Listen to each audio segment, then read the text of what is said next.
اس فسو خیز لمحات میں بھی داد کے دل نے کہا اسے جگا کر شیشے کے سامنے لے جائے تاکہ وہ چیخ کر اپنے ہوش و حواس میں آئے،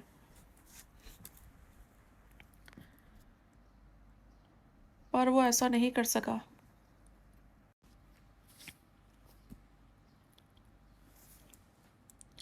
داد کی نظریں بھٹک کر اس کی ٹانگوں سے سر کے لہنگے سے نمایاں ہوتی سفید پنڈلیوں پر گئی۔ اس کے اندر جذباتوں کے طوفان نے شور مچا دیا اور اسے پچھتاوا ہونے لگا۔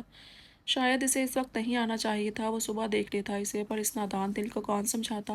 اس کا بے ساختہ پاؤں کا انگوٹھا اس کی پنڈلی پر پھیرا اور اس کے خوبصورت چہرے کو دیکھا جس کی آنکھوں میں شاید اس کے لمس کو محسوس کرتے لرزش سی ہو رہی تھی۔ داد نے دیکھا اس نے سارے زیور اتار دیے تھے جو ڈریسنگ ٹیبل پر رکھے اپنی ناقدری پر رو رہے تھے، اور دوپٹہ اس کا نیچے زمین پر پڑا تھا۔ نکاح مبارک مسز داؤد الف، اس نے ذرا سا جھک کر نور کے کان میں سرگوشی کی۔ نور جو اپنے بیڈ پر پاس پڑے وجود کو اپنا وہم تسلیم کر رہی تھی اور اپنی پنڈلی پر گدگدی نمائش لمس پر بے سکون ہوئی تھی، آواز پر اپنی آنکھیں پٹ سے کھولی اور کچھ دیر چھت پہ لگے فانوس کو تکنے کے بعد نظروں کا رخ پھیرا تو دو کالی جذبوں سے چور آنکھوں کو اپنا آپ تکتے پا کر وہ سانس لینا بھول گئی۔ داؤد، اس کے لبوں میں جنبش ہوئی۔ یس مسز داؤد۔ داد کی بھاری سرگوشی نما آواز پھر سے اس کے سماعتوں سے ٹکرائی اور دماغ میں ساری آج کی صورتحال کسی فلم کی طرح چلنے لگی۔ دماغ کے پوری طرح بیدار ہوتے وہ زوردار چیخ مارنے ہی والی تھی کہ داد نے بروقت اس کے منہ پر اپنا بھاری ہاتھ رکھا۔ کیا کر رہی ہو یار، ابھی رخصتی نہیں ہوئی جو مجھے تمہارے ساتھ دیکھ کر بخش دیں گے۔ وہ اس پر پوری طرح جھکایا اور نور داد کے اس روپ پہ حیران شوق تھی۔ اب اس طرح دیکھ کر امتحان مت لو، تم اچھی طرح سے جانتی ہو میں کتنا کمزور دل کا مالک ہوں۔ وہ آنکھ دبا کر چچورے پن سے بولا تو اس کی سانس تھم گئی اور وہ خود کو اس کے شکنجے میں سے چھڑوانے لگی۔ دفتر نور کو اپنے پاؤں پر اس کا لمس محسوس ہوا تو اس کا دل دھڑکنا بھول گیا اور وہ جلدی سے اپنی ٹانگیں سمیٹ گئی اور دوسرے ہاتھ سے انہیں دھکیلنے لگی۔ داد اس کی کارروائی خاموشی سے دیکھ رہا تھا جس کے ماتھے پر ننھے ننھے پسینے قطرے نمودار ہو گئے تھے۔ ایک بات بتاؤں، اس کی آنکھوں میں دیکھتے ہوئے شرارت سے بولا تو نور نے اس کے ہاتھ پر اپنے ناخن گاڑ دیے، پر اس کا ہاتھ نہ ہلا منہ سے۔ پوچھنا کیا، اب شوہر ہوں تمہارا بتا دیتا ہوں، تم بہت خوبصورت ہو، چاند جیسی خوبصورت اور چاندنی جیسی پاک معصوم۔ محبت سے اس کی آنکھوں میں دیکھتے وہ بولا تو نور کی مزاحمت تھم سی گئی اور اس کے دل نے ایک ہارٹ بیٹ مس کی۔ وہ بے ساختہ اس کی لو دیتی نظروں سے نگاہیں چرا گئی۔ وہ وہی لمحہ تھا جب داد اس کے ماتھے پر اپنی محبت کی مہر ثبت کرنے کے لیے جھکا کہ نور نے ایک دم سے پیچھے دھکا دے کر پلک جھپکتے بیڈ سے نیچے کھڑی ہوئی۔ داد اس کی حرکت پر اپنی مسکراہٹ صاف چھپا گیا اور حیران ہوتے ڈرنے کی ایکٹنگ کرتے اسے دیکھنے لگا۔ تم گھٹیا کمینے انسان، تمہاری ہمت کیسے ہوئی میرے روم میں آنے کی؟ وہ چیخے اور اپنے بال اپنے آگے پھیلا لیے۔ یار پلیز یہ چیخنے کا کام بات پر چھوڑ کر اپنا منہ دھو لو اور کالے بال پیچھے کر لو، ورنہ قسم سے شادی کے جھوڑے میں بھوتنی لگ رہی ہو۔ اور تم تو جانتی ہو تمہارا سرتاج کتنا نازک دل کا مالک ہے، ایک ڈرپوک بزدل انسان، کہیں اس کا دل نہ پھٹ جائے۔ اس کی چیخ کو گالی کو سیریس نہ لیتے داد نے اس کے حلیے کی جانب اشارہ دلوایا تو ایک پل کو تو نور بھی ٹھٹک کر رک گئی۔ آخر ایک لڑکی تھی، خود پر بھوتنی لفظ کیسے برداشت کر سکتی تھی؟ اس نے ایک خوخوار نظر اب اس کے وجود پر ڈال کر ذرا سا پیچھے ہٹ کر آئینے میں دیکھنے لگی۔ اس لمحے داد نے ہاتھ بڑھا کر لائٹ آن کی اور نور اپنا خوفناک حلیہ مرر میں دیکھ کر چیخ پڑی۔ داد نے گھبرا کر لائٹ آف کی۔ کیا کر رہی ہو پاگل بونی؟ وہ بیڈ سے اتر کر نیچے آیا اس کی طرف اور نور اس کی بات کو نظر انداز کرتے جلدی سے گھبرائی ڈری بال پیچھے سمیٹ کر جوڑے کی شکل میں بناتی ٹشو سے اپنی آنکھیں اور لپسٹک صاف کرنے لگی جس نے اسے بھوتنی بنایا ہوا تھا۔ جب وہ دیکھنے کے لائق ہوئی تو گہرا سانس لے کر رہ گئی۔ اس نے کتنی خوفناک سٹوریز ریڈ کی تھی جن میں چڑیل ایسی ہی دکھائی جاتی تھی۔ آج خود کو دیکھ کر اسے اندازہ ہوا کہ ناول میں موجود لوگ کیسے ڈرتے ہوں گے جن کا پہلے وہ اندازہ نہیں لگا پاتی تھی۔ وہ اپنی سوچوں میں داد کو تو فراموش کر گئی تھی اور اس کی اسی بے خودی کا فائدہ اٹھاتے داد بالکل اس کے پاس آ گیا تھا۔ اب ٹھیک لگ رہی ہو بالکل میری بونی، ہاتھ بڑھا کر اس کے بالوں کو قید سے آزاد کرواتے وہ بولا تو نور جھجک کر کچھ غصے سے پیچھے ہوئی۔ ہاتھ مت لگاؤ مجھے سمجھے تم، ورنہ جوتے مار کر یہاں سے بھگاؤں گی۔ وہ دیوار سے لگی اس پر غرائی، البتہ اس کی نظروں کی تپش سے وہ گھبرا رہی تھی۔ یہ کون سا داد تھا؟ اس کا دوست تو ایسا نہیں تھا، اس میں تو ڈر شرم ہی ختم ہو گئے تھے۔ میں نے ہاتھ کب لگایا تمہیں؟ ایک ہاتھ دیوار پر رکھ کر محبت سے اس کے غصے کے پیچھے گھبرائے روپ کو دیکھتے وہ بولا، تم مجھے ڈرا رہے ہو داد؟ وہ اپنے گرد دیوار پر رکھے اس کے دونوں ہاتھوں کو ہٹانے کی کوشش کرتی غصے سے گویا ہوئی۔